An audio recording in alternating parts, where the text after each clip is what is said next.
kick it off with this year with Gina Asks, and this week I'm asking, what is a twin pallet machine? Paul breaks this down in just 1 minute. This here is a twin pallet machine. What is a twin pallet machining centre? Well, this is a vertical twin pallet, and basically it means that you have two pallets, and the second pallet, which is here, this is where you load parts in the vise. For example, this is where your fixtures go and your work holding is, and where you can load while the machine is machining.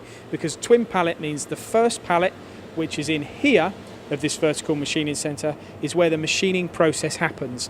Your spindle will come into this working area, it will machine the components, and when they are complete, the program within the machining centre will then rotate this pallet, and that is essentially a vertical twin pallet machining centre. Cheers, Paul. So a twin pallet is essentially a twin rotary pallet configuration enabling manufacturers to achieve virtually continuous production. Whilst components are being machined on one pallet, the next job can be set up on the remaining pallets. So thanks for the clarity, Paul. Easy peasy.